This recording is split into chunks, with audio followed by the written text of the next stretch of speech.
स्वागत है। अनुभव की एक नई वीडियो के साथ हम आए हैं आपसे मिलने। इस वीडियो में हम बात करेंगे एजुकेशन। जो एजुकेशन होती है एक व्यक्ति के लिए क्यों इम्पोर्टेंट है, आज हम इस मुद्दे पे बात करेंगे। दोस्तों, आज इस मॉडर्न टाइम में 21st सेंचुरी में हम सभी कभी ना कभी स्कूल गए हैं या इस समय स्कूल में ही हैं, अपने कॉलेज में हैं, ग्रेजुएशन मास्टर्स अभी कर रहे हैं या हम पूरा कर चुके हैं। तो दोस्तों, हम ये कह सकते हैं कि एजुकेशन जो प्रोसेस है या एजुकेशन जो सिस्टम है, जो एक स्टेट द्वारा या एक समाज द्वारा बनाया गया है, वो हमारी लाइफ का कभी ना कभी हिस्सा रहा है या भी है। अब दूसरा क्वेश्चन हमारे माइंड में आता है या कई बार हम देखते हैं कि लोग पूछते हैं एक दूसरे से, या कभी टेंशन होती है कई तरह की, नौकरी ना मिल पाना जिसकी बहुत बड़ी वजह है। तो हमारे माइंड में इस तरह के क्वेश्चंस आने लगते हैं कि हमने जो पढ़ा लिखा उसका क्या फ़ायदा आगे, हम एक अच्छी जॉब नहीं कर पा रहे हैं, आज अपनी लाइफ को अच्छे से डील नहीं कर पा रहे हैं, तो आखिर फ़ायदा क्या है इस एजुकेशन सिस्टम का। हमने अपने साल, जो अपनी लाइफ के इतने सारे साल थे, वो वेस्ट कर दिए सिर्फ पढ़ाई करने में। और वहीं हम दूसरे लोगों को देखें जो पढ़ाई नहीं कर पाए या जो पढ़ाई नहीं करना चाहते थे, आज वो सक्सेसफुल है, हमसे सक्सेसफुल है।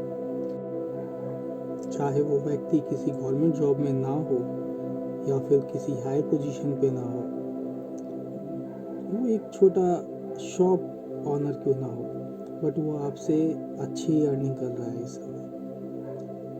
तो ये सब देख के आपके माइंड में सिर्फ एक ही क्वेश्चन आएगा कि आपके पढ़ने लिखने का क्या फ़ायदा है जब आप बेसिक जो नीड होती है वो भी पूरा नहीं कर पा रहे हैं, आप एक जॉब तक पूरी नहीं कर पा रहे हैं।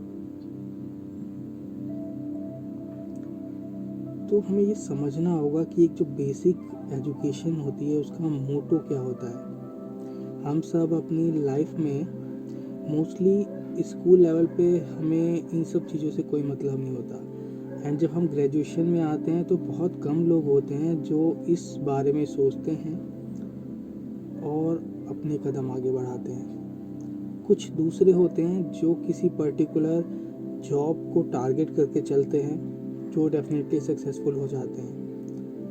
बाकी हम लोग बचते हैं जो सोचते हैं कि जस्ट किताबों में जो लिखा है, सिलेबस को आपको कंप्लीट करना है, एग्ज़ाम अच्छे करने हैं, स्कोर अच्छा करना है। लेकिन what is the outcome of all this? इन सभी चीज़ों का आखिर परिणाम क्या है, उपयोग क्या है आपकी लाइफ में, हम ये जानने की कोशिश नहीं कर पाते हैं।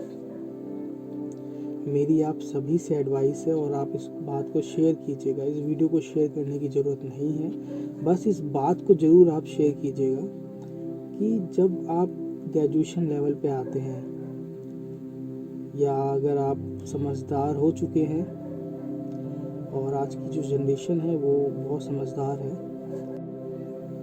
तो आप कोशिश करिए कि आप शुरू से ही इस बात को समझ पाएँ कि जो एजुकेशन है, स्पेशली जो बेसिक एजुकेशन है, उसका जो मोटो है वो इतना है कि आपको इस काबिल बनाना कि जो सोसाइटी है, जो उसके नॉर्म्स है, रेगुलेशंस हैं, उसको आप मेंटेन कर पाएँ, इस काबिल आपको बनना है। डेफिनेटली जो गलत नॉर्म्स हैं, रेगुलेशंस हैं, उनको आप ऑफ कोर्स ब्रेक करेंगे with your knowledge in time, but जो ओवरऑल बेसिक जो चीज़ें सोसाइटी में हैं, आप उसको कर पाएँ, उस काबिल बने आप। ये आपकी बेसिक एजुकेशन का मोटो होता है। फॉर एग्ज़ाम्पल, गवर्नमेंट ने एक स्कीम निकाली है, उसके लिए आपको जो डैश फॉर्म भरना है, तो आप उस काबिल होने चाहिए कि एज ए एजुकेटेड पर्सन आप उस फॉर्म को कम्प्लीटली फिल अप कर सकें। आपको गवर्नमेंट की जो कुछ इंफॉर्मेशन बुलेटिन होंगे और जो हेल्पलाइन नंबर्स होंगे, आप उसके बेस पे ही उस फॉर्म को पूरा कर पाएँ। आपको किसी के ऊपर इतना डिपेंड होने की ज़रूरत ना पड़े कि आप टोटली 90% वर्क जो है उस एप्लीकेशन, उस फॉर्म या उस स्कीम के रिगार्डिंग वो आपको पूछना पड़ रहा हो किसी और से। आपको अपनी खुद की जो नॉलेज है उसके बेस पर उस फॉर्म को भरना है, तब आप कहलाएंगे एक एजुकेटेड पर्सन। और यही आपका आउटकम है बेसिक एजुकेशन का। हम जो सेकेंडरी एजुकेशन की अगर हम बात करें या इसके अलावा हम बात करें, तो हम किसी पर्टिकुलर टारगेट को लेके चलते हैं, और अगर नहीं चल रहे हैं तो लेना चाहिए हमें। अगर आपको कोई जॉब करनी है पर्टिकुलर, कोई एग्ज़ाम क्रैक करना है, तो आपको उसको अपना टारगेट बनाना चाहिए और उसके लिए पढ़ाई करनी चाहिए, और उसको आप अचीव करने के बाद पर्टिकुलर जॉब आप हासिल कर सकते हैं। बट जो बेसिक एजुकेशन की जो नीड होती है और जो रिक्वायरमेंट होती है, उसको आप स्कूलिंग में ही पूरा कर लेते हैं, और उसके बाद आपको इस काबिल बनना चाहिए कि आप ऐसे जो सोसाइटी में चीज़ें हो रही हैं उससे आप अवेयर रहें, उसको करने के लिए सक्षम बने। नहीं है अगर आप, तो इसमें कोई बुराई नहीं है। पहली बात तो यहाँ पे ये समझना है कि आखिर हम ये जो पहले एग्जांपल लिया था, एक अनएजुकेटेड या ऐसा व्यक्ति जिसको एजुकेशन में ज़्यादा इंटरेस्ट नहीं था बट उसने अपनी स्कूलिंग पूरी करी है, वो आपसे ज़्यादा सक्सेसफुल हो गया है, इंस्टेड ऑफ दैट फैक्ट कि आपने मास्टर्स कर रखा है। तो उसका सक्सेसफुल होने का जो रीज़न है वो यही है कि उसने जो प्राइमरी एजुकेशन है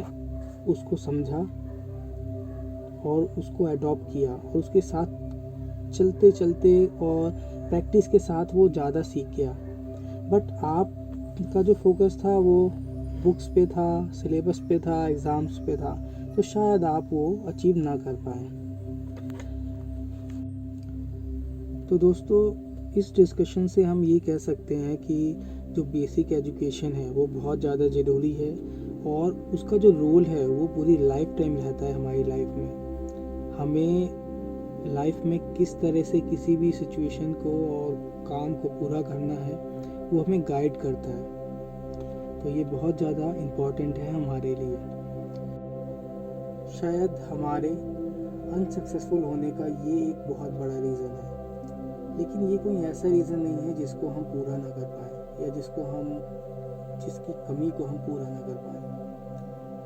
मैं एडवाइस देता हूँ आप सभी को, और आप भी दीजिए दूसरों को जो शायद इस प्रॉब्लम से अभी गुजर रहे हैं, कि हमें जो बेसिक एजुकेशन है अब दोबारा जाके लेने की ज़रूरत नहीं है।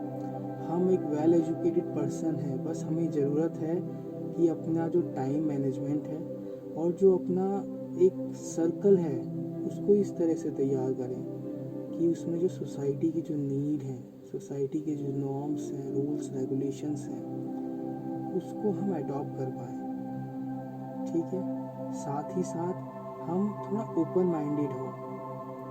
हम अगर किसी पर्टिकुलर एग्ज़ाम की प्रिपरेशन कर रहे हैं तो हमारा पूरा फोकस उसके ऊपर होना चाहिए। साथ ही साथ हमें ये ध्यान रखना चाहिए कि अगर हमने अभी तक सोसाइटी से जो भी इंटरेक्शन होती है उनको अवॉइड किया है, तो अब उसको अवॉइड नहीं करना है, उसको लिमिटेड वे में लेके चलना है।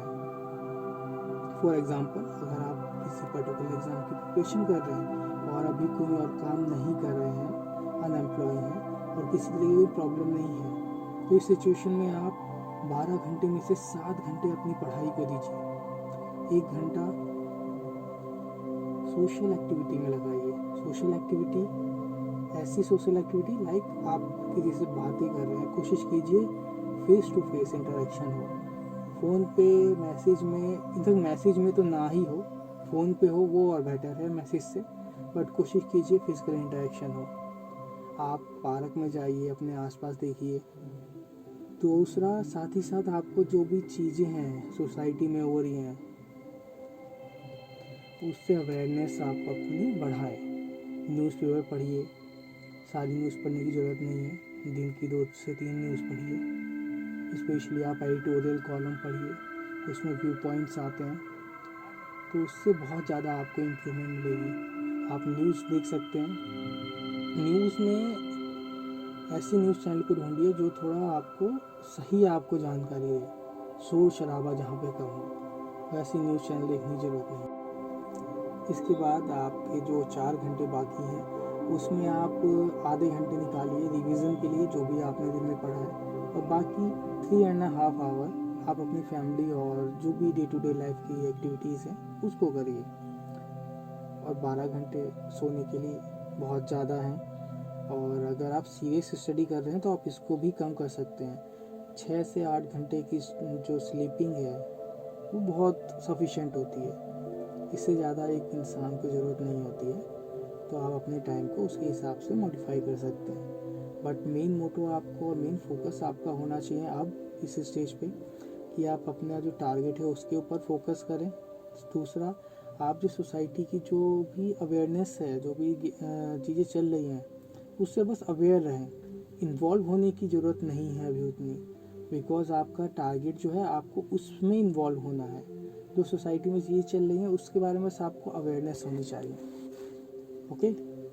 अब दूसरा, अगर हम बात करें कि वो लोग जो जॉब भी कर रहे हैं और कुछ ना कुछ हासिल कर चुके हैं, बट वो ये सोच रहे हैं कि सामने वाला बंदा मुझसे ज़्यादा आगे है और मैं शायद वहाँ पे होता, बट नहीं हूँ आज के टाइम में, तो उनको ये करना चाहिए कि जो भी वो जॉब कर रहे हैं, अगर वो अपनी पसंद की जॉब कर रहे हैं तो बहुत अच्छी बात है, उसी में फोकस करके करिए, आगे आप डेफिनेटली बढ़ेंगे।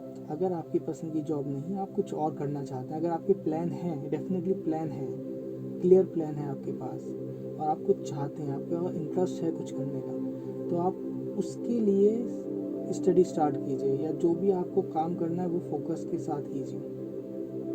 जो सोशल इंटरेक्शन वाला जो पार्ट है वो आपकी जॉब का जो टाइम पीरियड है 6 आवर 8 आवर और वही पूरा कर रहा है, तो आपको सोशल एक्टिविटी में इतना इन्वॉल्व होने की ज़रूरत नहीं है। आप अपने आप ही एक्टिविटी में इन्वॉल्व हो जाएंगे अपनी ऑफिस में। ओके। बस वो अपनी फैमिली में थोड़ा टाइम दीजिए और अपनी लाइफ में थोड़ा डिसिप्लिन लाइए। जैसे आप डिसिप्लिन होके काम करना शुरू करेंगे, हर चीज़ आप अचीव कर जाएंगे, कोई इशू नहीं आएगा।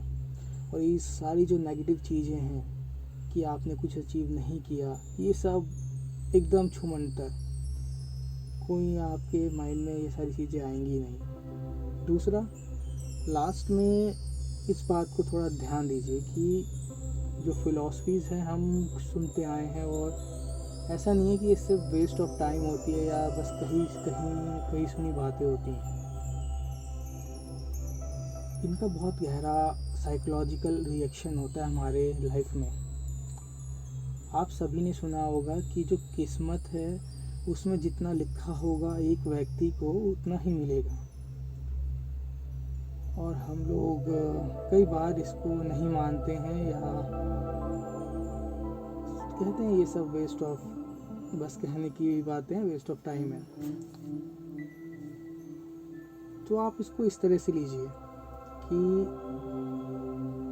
ठीक है, जो किस्मत में लिखा होगा वो डेफिनेटली, अगर हम लॉजिक के हिसाब से चलें तो वो उस लॉजिक को कहता है कि हमने जो अपने पास जो काम किए हैं, कर्मा, उसके बेस पे हमें मिलता है। अब तो ठीक है, वो जैसा भी हमने किया हमें नहीं पता, जो भी लिखा है वो होगा, बट हमें अपने आप से क्या करना है, हार्ड वर्क करना है। जो हम चाहते हैं या जो हम काम कर रहे हैं उस पर 100% देना है, बस हमारा ये मोटो होना चाहिए। साथ ही साथ हमें ये भी ध्यान रखना है कि हमारा जो पाथ है, रास्ता जो है वो सही दिशा में हो, वो ट्रुथफुल हो, वो सच्चा रास्ता हो, तभी एक हम अच्छी सोसाइटी बना सकते हैं।